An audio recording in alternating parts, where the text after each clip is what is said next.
White collar మోసాలకు ప్రజల అత్యాశ ముఖ్య కారణమన్నది పోలీసుల వర్షన్. ముఖ్యంగా 4 రకాలుగా వైట్ కాలర్ నేరాలు జరుగుతున్నాయని చెప్తున్నారు. అసలు అవేంటి, ఎలా చేస్తున్నారు? హైదరాబాద్ లో పెరిగిపోతున్న వైట్ కాలర్ నేరాలపై మరింత సమాచారాన్ని TV9 crime bureau chief Vijay live లో అందించడానికి సిద్ధంగా ఉన్నారు. విజయ్, ప్రధానంగా అత్యాశ కారణమని చెప్తూ ఉన్నారు. దీంతో పాటు 4 రకాలుగా ఈ వైట్ కాలర్ నేరాలు జరుగుతున్నాయని చెప్తూ ఉన్నారు. సో దాంతో పాటు ప్రజల్లో అవేర్నెస్ పెంచడానికి వీటి బారిన పడకుండా పోలీసులు ఏం చేస్తున్నారు? అంటే దాదాపుగా తెలంగాణలో తెలంగాణ స్టేట్లోనే 2025లో 28,394 వైట్ కాలర్ అఫెన్సెస్ అయ్యాయి. ఇప్పటివరకు డీసీపీలకు పోలీసులు చెప్తున్న ప్రకారంగా 4 రకాలుగా ఏదైతే జరుగుతున్నాయో దాంట్లో ఇన్వెస్ట్మెంట్ ఫ్రాడ్తో పాటుగా రియల్ ఎస్టేట్కి సంబంధించినటువంటి ప్రీ లాంచ్ మోసాలు ఎక్కువ జరుగుతున్నాయి. ఒక సాహితీ కేసు లేటెస్ట్ ఎగ్జాంపుల్ తీసుకుంటే దాదాపు 3,000 కోట్ల మోసానికి పాల్పడింది. దాదాపు కొన్ని వందల మంది, దాదాపు 3,500 మంది కామన్ పబ్లిక్ ఎవరైతే అపార్ట్మెంట్లో హైదరాబాద్లో ఒక అపార్ట్మెంట్ కొనుక్కోవాలని చెప్పి ఆశపడ్డారో వాళ్ళ దగ్గర ప్రీ లాంచ్ పేరిట ఒక్కొక్క దగ్గర ₹1 కోటి పైగా వసూలు చేసి దాదాపు 3,000 కోట్ల కుంభకోణానికి సాహితీ ఇన్ఫ్రా పాల్పడింది. సాహితీ ఇన్ఫ్రాకి సంబంధించినటువంటి ఎండి లక్ష్మీనాథ్తో పాటుగా డైరెక్టర్ పూర్ణచంద్రరావు బినామీ కంపెనీని క్రియేట్ చేసి పబ్లిక్ సొమ్మునంతా కూడా వాళ్ళు దోచుకున్నారు.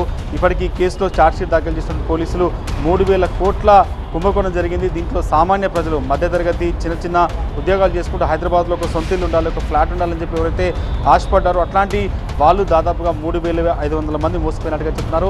ఈ ఫ్రాడ్కి సంబంధించి ఇప్పుడు తాజాగా సిసిఎస్లో వాళ్ళు ఛార్జ్షీట్ దాఖలు చేశారు. అయితే పోలీసులు వైట్ కాలర్ అఫెన్స్ సంబంధించి తాజాగా ఎగ్జాంపుల్స్ సాహితీ ఇన్ఫ్రాతో పాటుగా ఫాల్కాన్కి సంబంధించినటువంటి ఒక కంపెనీ అయితే హైదరాబాద్లో మోసానికి పాల్పడిందో వాటికి సంబంధించి 1,700 కోట్ల కుంభకోణానికి పాల్పడింది. దాంట్లో దాదాపుగా 800 కోట్లు రికవరీ ఆస్తుల రూపంలో చేసినప్పటికీ కూడా ఇంకా చాలా సంబంధించిన ఆస్తులు కూడా పూర్తిస్థాయిలో జప్తు చేయాల్సి ఉంది. వాటిపైన కూడా ఛార్జ్షీట్ దాఖలు చేశారు. ఈ 2 కేసుల్ని క్లాసిక్ ఎగ్జాంపుల్గా చూపుతూ పోలీసులు హైదరాబాద్ జనాన్ని కావచ్చు చాలామంది అరెస్ట్ చేస్తున్నారు. ఏటా కొన్ని వేల కోట్ల రూపాయల కుంభకోణానికి పాల్పడుతున్నారు. కేవలం పబ్లిక్ ఆశ చూపెట్టి మాత్రమే ఈ కుంభకోణానికి పాల్పడుతున్నారు. కాబట్టి ఇట్లాంటి వైట్ కాలర్ అఫెన్స్ పట్ల పబ్లిక్ జాగ్రత్తగా ఉండాలి. ఇప్పటివరకు ఏదైతే ఫ్రాడ్ జరిగిందో అటు రియల్ ఎస్టేట్కి సంబంధించినటువంటి దాదాపు ఒక 25 కంపెనీల పైన ఇప్పటివరకు కేసులు రిజిస్టర్ అయ్యాయి. ఈ ఏదైతే ఇన్వెస్ట్మెంట్ ఫ్రాడ్కి సంబంధించి ఒక 50 కంపెనీలు, ఈ రకంగా వందలాది కేసులు తెలంగాణ రిజిస్టర్ అవుతున్నాయి. ఏకంగా గత ఏడాది 2025 మొత్తం కూడా 22,000కు పైగా కేసులు కేవలం వైట్ కాలర్ అఫెన్స్కి సంబంధించినటువంటి కేసులు రిజిస్టర్ అవుతున్నాయి. కాబట్టి పబ్లిక్ అంతా కూడా జాగ్రత్త పడాలి. అత్యాశకు పోతే ఉన్న సొమ్మంతా కూడా పోతుంది. కాబట్టి ఎవరు కూడా సరైన బ్యాంకులో ఇన్వెస్ట్ చేసుకోవాలి తప్ప ఇట్లా ఎవరైతే MLM కంపెనీలు పెట్టుకోవచ్చు, లేకపోతే ఫ్రీ లాంచ్ పేరిట రియల్ ఎస్టేట్ వ్యాపార సంస్థలు కావచ్చు, బైబ్యాక్ సంబంధించినటువంటి కంపెనీలను కావచ్చు, ఏది కూడా నమ్మొద్దు. ఎట్లాంటి ఇన్వెస్ట్మెంట్కి సంబంధించినటువంటి ఫ్రాడ్ని ఎట్టి పరిస్థితుల్లో ఎంటర్టైన్ చేయొద్దు అనేది పోలీసులు పదే సూచిస్తున్నారు. ఈ మొత్తం ప్రతి ఏడాది కూడా పెరుగుతున్నాయి. దాదాపు కొన్ని వేల కోట్ల కుంభకోణానికి పాల్పడుతున్నటువంటి కంపెనీలకు సంబంధించి పోలీసులు అయితే కొంత చర్యలు తీసుకుంటున్నారు. వాళ్ళ ప్రాపర్టీస్ని జప్తు చేస్తున్నారు. వాళ్ళ ఆస్తులన్నిటి కూడా జప్తు చేసి ప్రజలకు న్యాయం చేసే పరిస్థితి. సాహితీ ఇన్ఫ్రా కేసులో 64 కేసులు నమోదయ్యాయి.